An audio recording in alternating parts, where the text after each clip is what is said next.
القديم والفرقان المجيد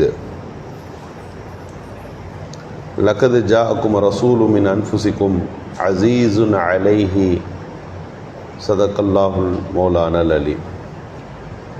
மேலான அல்லாஹுவின் நல்லடியார்களே, புனிதமான ரபியுல் அவ்வல் மாதம் நம்மை முன்னோக்கி வந்து கொண்டிருக்கிறது. உலகெங்கிலும் நபிகள் பெருமானாருடைய வரலாறுகள், சீரத்து தொடர் சொற்பொழிவுகள் நடத்தப்பட இருக்கின்றன. நமது ஜாமியா மிஸ்பாஹுல் ஹுதாவில் கூட 12 நாட்கள் சிறப்பான முறையில் தமிழகத்தின் பல்வேறு பகுதிகளிலிருந்து தலைச்சிறந்த ஆலிம் பெருமக்கள் வரவழைக்கப்பட்டு பெருமானாருடைய வரலாற்று செய்திகள் நமக்கு பகிரப்பட இருக்கின்றன. பெருமானாருடைய வரலாற்றை ஏன் நாம் பேசுகிறோம் என்று சொன்னால், பெருமானாருடைய வரலாறு, அவர்களுடைய வாழ்க்கை சரிதம் என்பதுதான் நம்முடைய திருக்குர்ஆனினுடைய விரிவுரையாக இருக்கிறது. பெருமானார் ஸல்லல்லாஹு அலைஹி வஸல்லமுடைய சுன்னத்துக்கள் தான் திருக்குர்ஆனுடைய ஒவ்வொரு வார்த்தையின் விளக்கமாக இருக்கிறது. அப்போ நபி பெருமானாருடைய வாழ்க்கையை ஒதுக்கிவிட்டு இந்த மார்க்கத்தை நம்மால் பின்பற்ற முடியாது.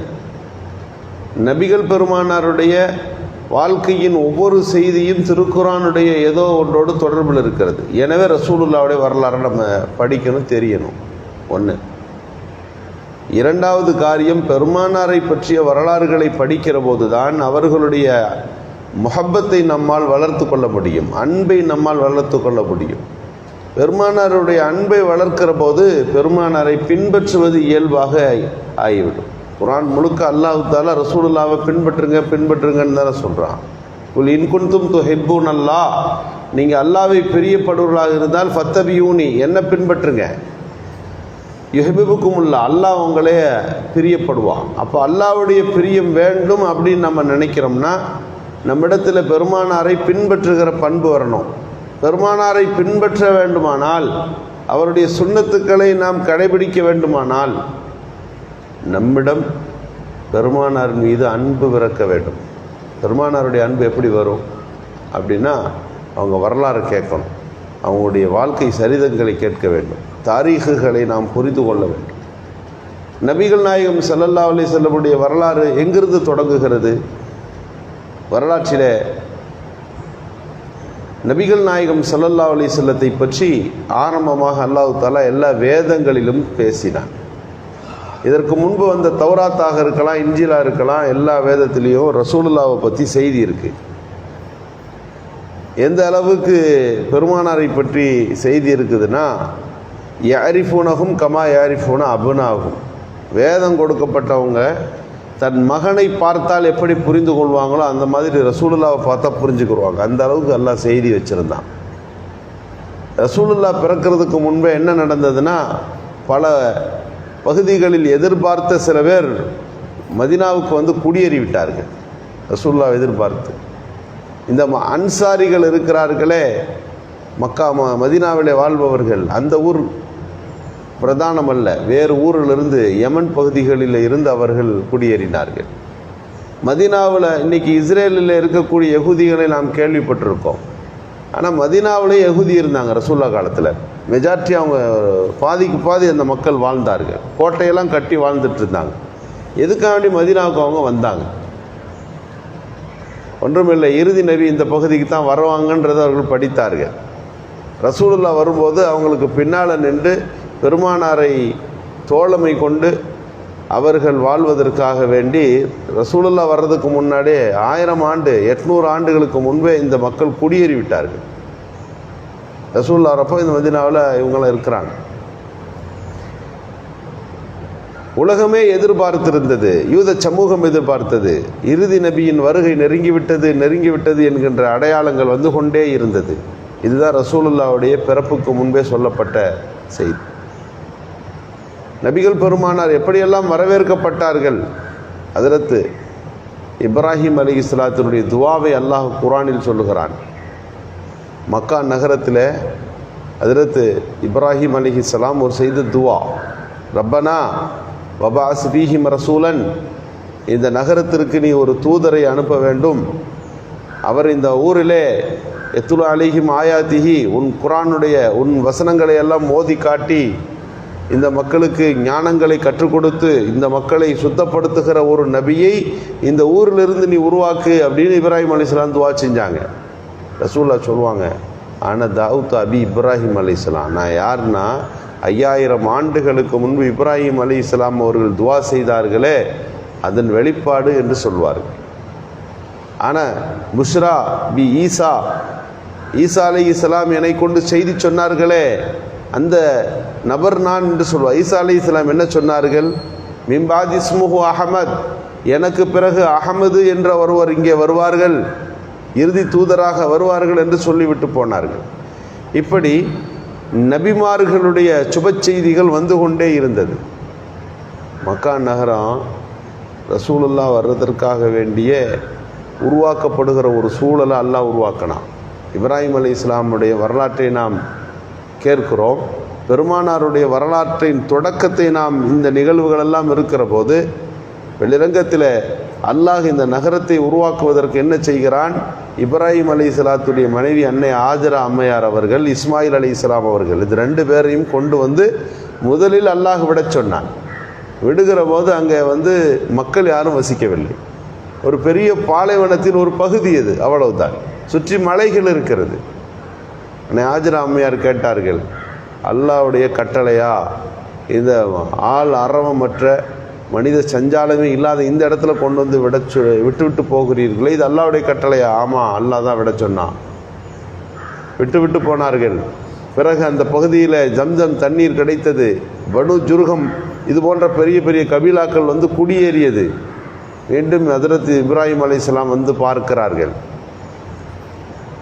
இஸ்மாயில் அலைஹிஸ்ஸலாம் அவர்களுக்கு திருமணம் முடிக்கப்பட்டிருக்கிறது. இஸ்மாயில் அலைஹிஸ்ஸலாத்தினுடைய வீட்டை பார்த்துவிட்டு அவருடைய மனைவியிடத்தில் கேட்பார்கள், பேசுவார்கள். எப்படி வாழ்க்கை போகிறது என்று கேட்டபோது அந்த பெண்மணி அழுத்து கொள்ளுகிறார். அப்போது சொன்னார்கள், வாசலை மாற்றி வைக்குமாறு நான் சொன்னேன் என்று சொல்லிவிடுங்கள் என்று அதில் சொல்லிவிட்டு இப்ராஹிம் அலைஹிஸ்ஸலாம் புறப்பட்டு விட்டார்கள். வேட்டையாட போயிருந்த இஸ்மாயில் அலைஹிஸ்ஸலாம் திரும்பி வருகிற போது உங்கள் தந்தை இப்ராஹிம் அலைஹிஸ்ஸலாம் வந்தார்கள், விசாரித்தார்கள். வாழ்க்கையின் போங்கு பற்றி நான் சொன்னபோது எல்லாவற்றையும் கேட்டுவிட்டு வாசலை மாற்றி அமையுங்கள் என்று சொல்லிவிட்டு போனார்கள் என்று சொன்ன உடனே ஹஜ்ரத் இஸ்மாயில் அலைஹிஸ்ஸலாம் சொன்னார்கள், என் தந்தை சொன்னது உன்னை மாற்றி அமைக்குமாறு சொல்லியிருக்கிறார் என்று சொல்லி அவர்கள் 2வது ஒரு திருமணத்தை செய்கிறார்கள். அப்போது மீண்டும் பிறகு ஒரு காலத்திலே இப்ராஹிம் அலைஹிஸ்ஸலாம் வருகிறார்கள். வந்தபோது அந்த பெண்ணிடத்திலும் ஹஜ்ரத் இஸ்மாயில் அலைஹிஸ்ஸலாத்தினுடைய இந்த 2வது மனைவியிடத்திலும் பேசுவார்கள். அவர்களிடத்தில் திருப்தியான பொருந்தி கொள்ளுகின்ற ஒரு முன்னோடியான குணம் இருப்பதை புரிகிறார்கள். என்ன காரணம்னா, நபிகள் பெருமானார் வருவதற்கு முன்பு இஸ்மாயில் அலைஹிஸ்ஸலாமிலிருந்து அந்த நகரம் ரெடியாகிறது.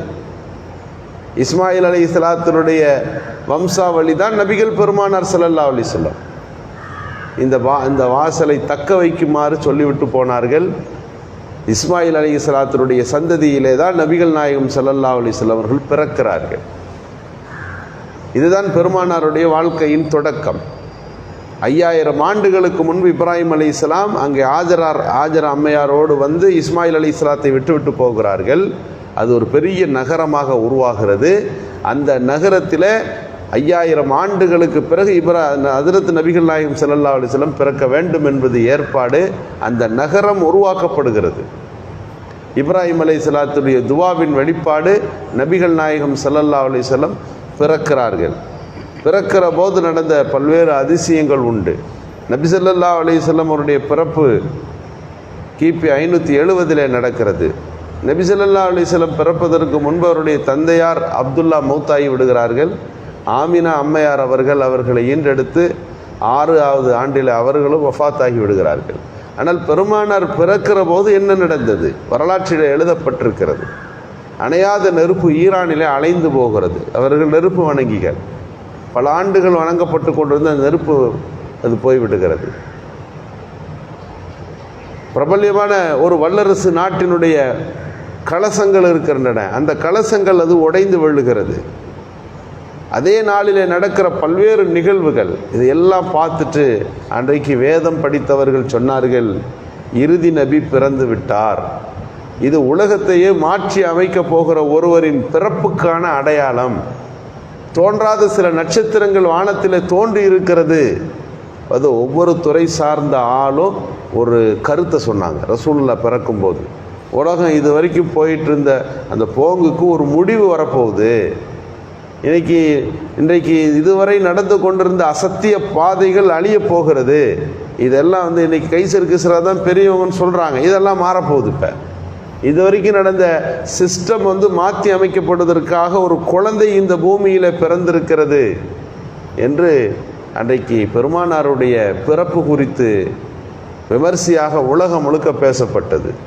ரசூலுல்லாஹ் பிறந்து விட்டார்கள் என்பதை உலகம் ஏற்றுக்கொண்ட அந்த தருணம் நபிகள் பெருமானாருடைய இளமை பருவம் அது மக்கா நகரத்திலிருந்து தொடங்குகிறது. 12 தினங்களாக பெருமானாருடைய வரலாறுகளை பேசுகிற நாம் அதை தொடர்ச்சியாக வரலாறாகவே நாம் இன்ஷா அல்லாஹ் பதிவு செய்வோம். நபிகள் பெருமானாருடைய குழந்தை பருவத்தில் நபிகள் பெருமானாருடைய வாழ்க்கை எப்படி இருந்தது என்பதை அடுத்தடுத்த தினங்களிலே நாம் பார்ப்போம். சுப்ஹானல்லாஹி பிஹம்திஹி.